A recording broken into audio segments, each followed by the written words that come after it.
이스라엘 왕국의 역사를 간략하게 다시 말씀드리면, 이제 모세와 여호수아의 지도 아래 이집트를 떠나 가나안 땅에 들어와서 살기 시작한 때가 주전 1400년 경입니다. 이후 300년 넘게 사사 시대가 지속되다가 사무엘 선지자 시대인 주전 1020년 경에 사울이 이스라엘의 초대 왕이 되면서 왕국 시대, 왕정 시대가 시작됩니다.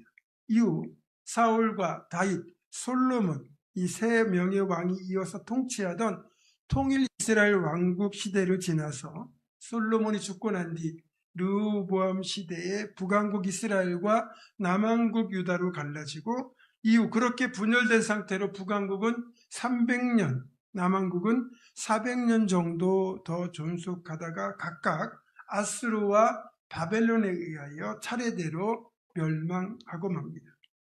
북왕국은 주전 722년 아수르에 의해 먼저 멸망하죠. 그리고 북왕국이 멸망하고 136년이 지나 이제 바벨론에 의해서 남왕국마저 멸망하게 되는데, 이 멸망의 과정에서 국토는 짓밟혀 황무지가 되고 수많은 사람이 다치거나 죽었고, 또 간신히 살아남은 이들은 포로가 되어 바벨론까지 끌려갔고, 일부 비천한 계층만 유대 땅에 남게 되었습니다. 이렇게 남왕국이 바벨론에 의하여 멸망하기 직전부터 멸망한 직후까지 그 시기에 선지자로 활동했던 대표적인 선지자가 바로 예레미야 선지자입니다. 예레미야 선지자는 하나님을 떠나 우상 숭배와 불의와 죄악에 빠져 멸망의 길로 치닫는 이 왕국의 안타까운 현실을 목격합니다. 이런 죄악 때문에 하나님의 진노와 심판이 임박했다는 걸 알았던 예레미야는 왕국의 멸망, 이 파국을 막기 위하여 눈물로 호소하며 회개를 촉구합니다. 그러나 예레미야의 목소리는 철저히 외면당했고, 특히 유다의 마지막 왕이었던 시드기야는 예레미야가 예언하지 못하도록 아예 옥에 가두고 박해할 정도였습니다. 그렇게 예레미야를 통하여 하나님이 회개를 외치셨지만 그 회개를 끝까지 거부한 결과는 멸망이었습니다. 주전 586년 바벨론 군대에 의하여 예루살렘 성이 함락되면서 왕국이 멸망하는 심판으로 이어지고 말지요. 그러나 이게 끝이 아니었습니다. 예레미야는 이 멸망만, 심판만 예언한 것이 아니라 하나님의 심판 이후에 어떤 회복의 계획을 갖고 계신지를 함께 선포했거든요. 예레미야 25장 11절 12절입니다. 이 모든 땅이 폐허가 되어 놀랄 일이 될 것이며 이 민족들은 70년 동안 바벨론의 왕을 섬기리라. 여호와의 말씀이니라. 70년이 끝나면 내가 바벨론의 왕과 그의 나라와 갈대아인의 땅을 그 제약으로 말미암아 벌하여 영원히 폐허가 되게 하되. 또 예레미야 29장 10절입니다. 여호와께서 이와 같이 말씀하시니라. 바벨론에서 70년이 차면 내가 너희를 돌보고 나의 선한 말을 너희에게 성취하여 너희를 이곳으로 돌아오게 하리라. 그러니까 예레미야가 했던 예언을 보면 이렇게 정리할 수 있습니다. 첫 번째, 유다는 바벨론에 의하여 멸망할 것이다. 두 번째, 너희는 포로가 되어 바벨론으로 끌려갈 것이다. 세 번째, 그곳에서 70년을 지내야 된다. 마지막 네 번째, 70년이 지나면 다시 유대 땅으로 돌아오게 된다. 여기에 핵심 단어가 바로 70년입니다. 70년을 바벨론에서 포로의 삶, 노예의 삶을 살아야 한다는 거죠. 제가 이제 올해로 만 62세입니다. 그러니까 70년, 제가 살아온 인생의 날보다 더 긴, 꽤 오랜 시간입니다. 그럼에도 이 70년이라는 기간이 구체적으로 제시되었다는 건 그 기간이 길어 보여도 반드시 끝이 온다는 뜻입니다. 또 하나님의 진노는 영원하지 않음을 알려주는 숫자이기도 합니다. 성경에서 7년은 완전수거든요.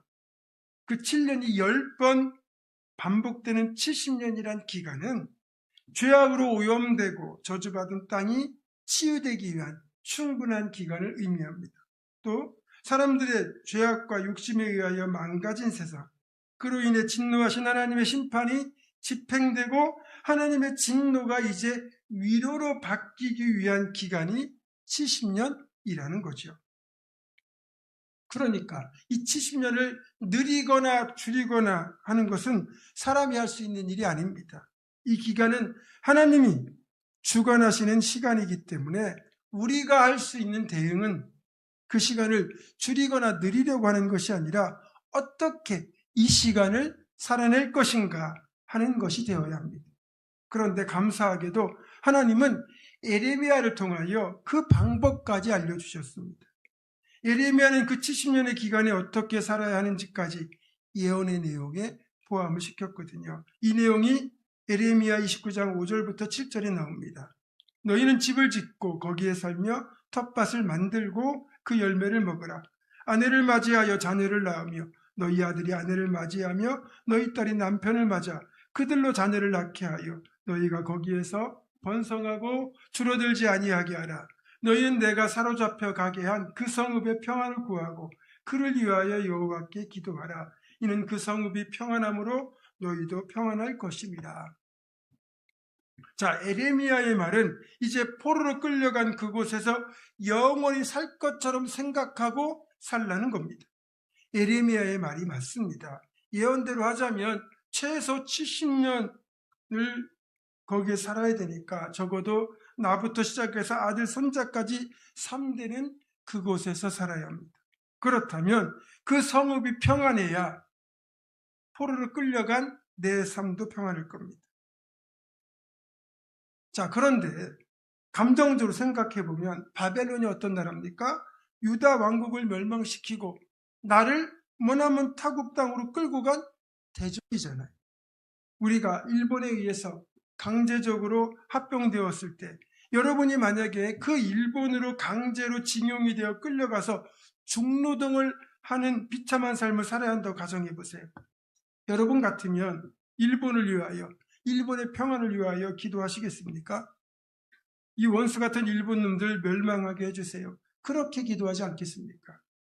그런데 만약 그런 상황에서 일본의 평안을 위하여 기도하는 사람이 있다면 당연히 너 친일반이냐? 라고 하지 않겠습니까? 그러니까 지금 이 에레미야의 메시지는 친일파 같은 오해를 받을 가능성이 큰 내용입니다. 그 정도로 바벨론에 대하여 우호적인 메시지거든요. 그런 오해를 감수하면서까지 에레미야가 바벨론과 그 성읍들을 위하여 기도하라고 한 건 바벨론을 좋아해서가 아니라 그 바벨론이 하나님이 포로들을 위하여 70년이라는 기간을 지내도록 선택하신 곳이기 때문입니다. 물론 이곳은 일종의 유배지와도 같습니다. 이런 곳에서 포로 신분, 즉 노예 신분으로 70년을 지내야 하는 것은 정말 비참합니다. 그러나 어떻게든 70년을 이곳에서 지내야 됩니다. 그러니 어차피 70년을 이곳에서 지내야 한다면 이왕이면 덜 고생하면서 그나마 안정된 삶을 사는 것이 더 나은 선택이고, 그러려면 이 땅, 이 성읍의 평안을 구하라는 거죠.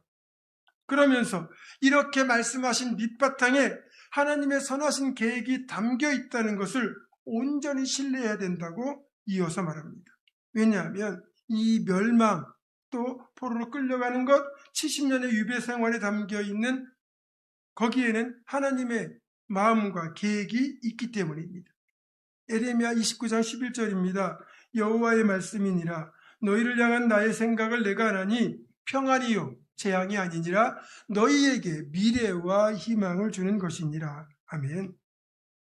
실제로 이렇게 포로가 되어 끌려가서 살게 된다면 대부분의 포로는 마치 인도의 불가촉 천민과도 같은 가장 밑바닥의 삶을 살게 될 것입니다. 그런데 하나님이 그 70년을 견딜 수 있도록 평안을 주시고 이후 회복의 역사를 통하여 미래와 희망을 주시겠다고 약속하고 있는 겁니다. 세상을 살다 보면 난 이제 망했다, 모든 게 끝났다라는 생각이 들 때가 있습니다. 이걸 우리는 절망이라고 부르죠. 희망이 끊어졌다는 뜻입니다. 그런데요, 하나님의 사람들, 우리 신앙인에게는 망했다, 끝났다라는 말이 맞지 않는다는 거죠. 왜냐하면 모든 것이 완전히 끝나버린 것 같은 그 절망의 자리, 그 절망의 시간에 그걸 넘어서는 하나님이 우리 곁에 계시고 하나님 우리 가운데 회복의 역사를 이루실 것이기 때문입니다. 저는 이런 상황을 먼저 겪었던 믿음의 사람들을 떠올렸습니다. 먼저 창세기의 야곱입니다. 야곱이 아버지와 형을 속이고 장자의 축복을 가로챘지만 그에게 돌아온 건 형의 분노뿐이었고 결국 야곱은 빈털터리로 집을 떠나 800km 넘게 떨어진 하란까지 사실상 홀로 유배를 떠날 수밖에 없었고 그때 야곱의 머릿속에 어떤 생각이 들었을까요? 내 인생은 끝났다.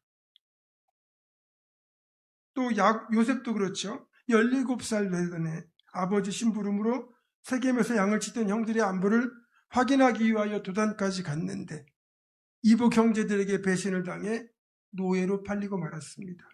채색옷과 신발까지 벗겨진 채 노예가 되어 끌려가던 요셉의 머릿속에 무슨 생각이 들었을까요? 내 인생은 망했다. 그러나 여러분, 이들이 망했습니까? 이들이 절망으로 끝났습니까? 아니잖아요. 그 절망의 끝에서 하나님이 함께 하시니까 야곱은 훗날 축복의 사람이 되고 요셉은 수많은 사람을 살리는 축복의 통로가 되었습니다. 오늘 보면 역대기는 예루살렘으로 돌아가서 그 예루살렘의 성전을 건축하라는 파사, 그러니까 페르시아죠. 바사왕 고레스의 명령으로 마무리하고 있습니다. 예레미야를 통해 약속한 70년이 지난 뒤에 드디어 회복의 역사가 시작되었음을 밝히고 있습니다. 성경은 어떠한 상황에서도 절망을 말하지 않습니다. 다시 말하면 절망의 상황에서도 회복의 메시지가 소망으로 주어진다는 거죠. 반드시 어둠 속에서도 빛을, 절망 속에서도 희망을, 고통 속에서도 축복을 성경은 보여줍니다. 다시 말하면 하나님께서 행하시면 어떤 상황에서도 회복은 반드시 이루어질 수 있다는 사실을 성경은 거듭 보여주고 있습니다. 우리 신앙인들은 이런 소망을 붙들어야 고난을 통과할 수 있습니다. 우리에게 아무리 절망의 상황이 펼쳐진다 할지라도 진정한 소망 되시는 소망의 하나님이 우리 곁에 계시지 않습니까? 그러니까 하나님을 붙들고 소망을 품는 한 우리는 다시 일어설 수 있습니다. 그래서 우리는 어떤 상황 속에서도 결단코 절망해서는 안 됩니다. 반드시 회복을 이루어 주실 하나님이 계시잖아요. 다만 이런 하나님이 행하시는 회복의 역사를 체험하려면 반드시 갖출 것이 두 가지가 있습니다. 그 첫 번째가 바로 믿음이에요. 하나님께서 회복을 이루실 거라는 그 믿음, 그 하나님을 향한 믿음이고, 두 번째가 이 믿음이라는 토대 위에서 소망을 품고 기다릴 수 있는 인내입니다. 소망은 반드시 인내와 한 세트인데 그 이유는 소망이 성취되는 기간이 오래 걸리기 때문이죠. 앞에서 언급한 것처럼 예레미야를 통하여 회복을 이루시겠다고 제시하신 기간이 무려 70년입니다. 70년은 한 사람의 인생을 다 차지하는 긴 기간이잖아요. 우리는 빨리 결과를 보고 싶어 합니다. 이왕이면 내가 살아있을 때 내 생전에 열매를 따기를 원합니다. 그 이유는 우리 인생이 유한하기 때문이죠. 우리가 영원히 산다면 그깟 시간이 무슨 문제겠습니까? 하지만 우리는 언제 죽을지 모르는 유한한 인생이에요. 문제는 하나님의 계획과 그 계획을 이루시는 성취 사이에 걸리는 시간이 우리 기대보다 훨씬 더 길다는 거죠. 우리 인간적인 입장에서는 답답할 수도 있겠지만 적어도 우리가 신앙인이라면 그 사실을 신뢰하고 믿음과 소망으로 기다려야 하는 겁니다.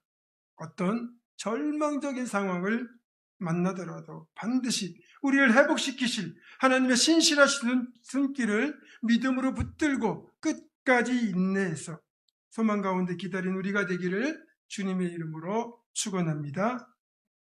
자, 그런데 여러분, 이제 조금 분위기가 다른 이야기를 해보겠습니다. 오늘 본문 23절에 보면 이렇게 되어 있잖아요. 바사왕 고레스가 이같이 말하노니 하늘의 신 여호와께서 세상 만국을 내게 주셨고 나에게 명령하여 유다 예루살렘에 성전을 건축하라 하셨나니 너희 중에 그의 백성된 자는 다 올라갈지어다. 너희 하나님 여호와께서 함께 하시기를 원하노라 하였더라. 자, 이제 예루살렘으로 돌아가서 성전을 건축하게 된 것이 하나님이 이루어 가시는 회복의 역사라고 한다면 하나님이 이런 회복의 역사를 이루실 때 반드시 포함되는 한 가지 명령이 있다는 겁니다. 그건 하나님이 이루시는 회복의 역사에 나의 헌신과 희생을 요구하신다는 말입니다. 지금 우리는 신앙인의 관점에서 하나님이 약속하신 회복, 즉 포로가 되어 끌려가 살던 곳에서 구국, 즉 내 땅으로 돌아오고 성전까지 건축하게 된 것이 진짜 회복, 진짜 축복이라고 생각하잖아요. 당연히 맞는 말입니다. 그러나 당시 예레미야를 통하여 이 말씀, 바사왕 고레스를 통해 주신 이 명령이 포로로 끌려갔던 이들에게 어떻게 들렸을까요? 여러분, 70년 앞에서도 말씀드렸지만 강산이 7번 변하는 기간입니다. 한 사람이 태어나서 성장하고 결혼해서 또 아들, 딸을 낳고 손자, 손녀까지 볼 수 있는 시간이고, 이 말인즉슨 이 정도 시간이 흘렀으면 여기에서 터를 잡아서 이제는 편하게 살고 있다는 뜻입니다. 그러니까 성전을 건축하기 위하여 예루살렘 유대 땅으로 올라간다는 것은 이 모든 편안함과 안정, 미래에 대한 보장을 포기해야 한다는 뜻이기도 한 겁니다.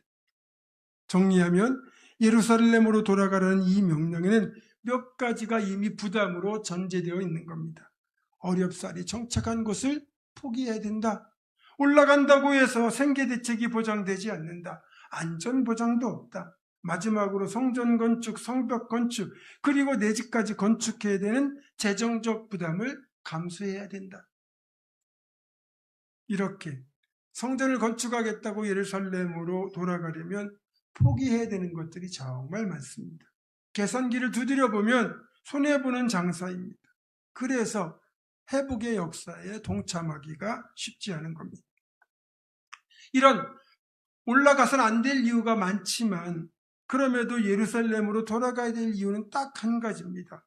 하나님이 이루실 회복을 위해서는 하나님의 백성의 동참이 필요하기 때문이라는 것입니다.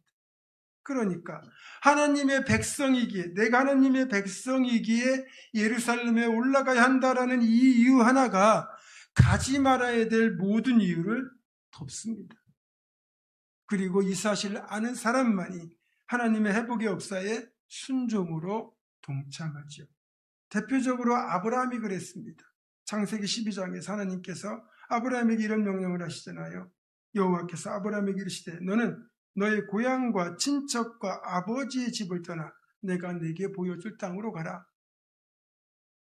지금 아브라함은 이 갈대아 우르에서 안정된 삶, 보장된 삶을 살고 있었습니다. 그런데 그런 고향과 친척과 아버지의 집까지 모든 걸 내려놓고 하나님 지시할 땅, 결국은 가나안 땅이죠. 그 가나안 땅으로 가라는 겁니다.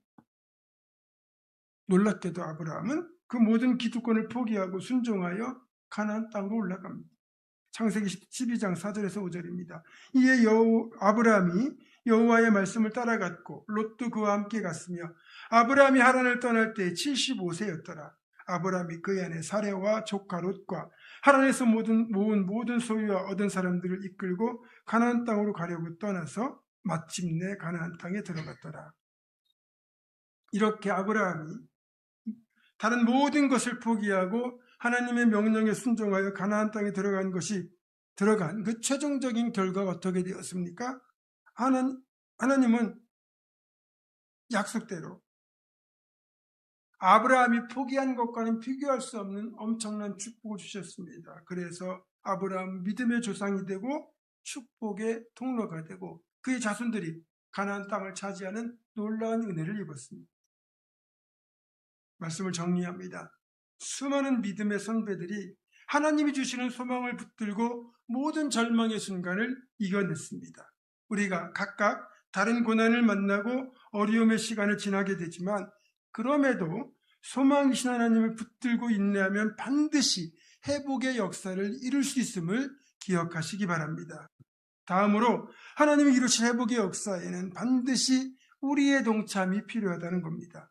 하나님의 회복의 역사를 이루시기 위하여 누군가를 찾으실 때, 오늘 본문의 경우 예루살렘으로 올라갈 수 있는 사람을 찾으실 때 누가 올라가야 됩니까? 하나님의 백성된 자, 즉 우리가 먼저 올라가야 합니다. 이사야 6장 8절입니다. 내가 또 주의 목소리를 들으니 주께서 이르시되 내가 누구를 보내며 누가 우리를 위하여 갈고 하시니 그때 내가 이르되 내가 여기 있나이다 나를 보내소서 하였더니. 그렇습니다. 하나님의 역사에 동참할 자를 찾으실 때 이사야처럼 주님 내가 가겠습니다 이렇게 하는 사람들이 하나님의 나라를 다시 세우고 하나님 나라를 확장합니다. 아브라함이 그런 사람이었고, 바울 사도가 그런 사람이었고, 이사야가 그런 사람이었고, 그리고 이들을 하나님은 통하여 놀라운 회복의 역사를 이루셨습니다. 에스라와 느헤미야서에는 이렇게 포로로 끌려갔던 곳에서 성전을 건축하기 위하여 예루살렘에 올라온 사람들의 명단을 기록해 놓고 있습니다. 이 명단은 단순한 이름의 배열이 아닙니다. 하나님의 회복의 역사에 동참한 하나님의 동역자라고 하나님이 인정해 주신 겁니다.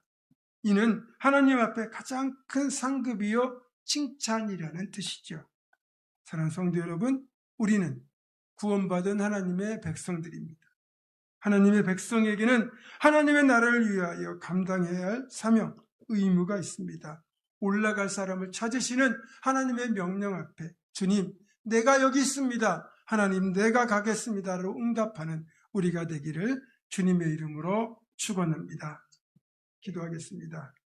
선하신 하나님, 어떤 절망적인 순간을 만나더라도 회복의 역사를 이루신 하나님을 믿음과 소망으로 붙들게 하시고 하나님이 이루신 그 회복의 역사에 기꺼이 자원하여 동참하는 우리가 되게 하옵소서. 우리 주 예수 그리스도의 이름으로 기도드립니다. 아멘.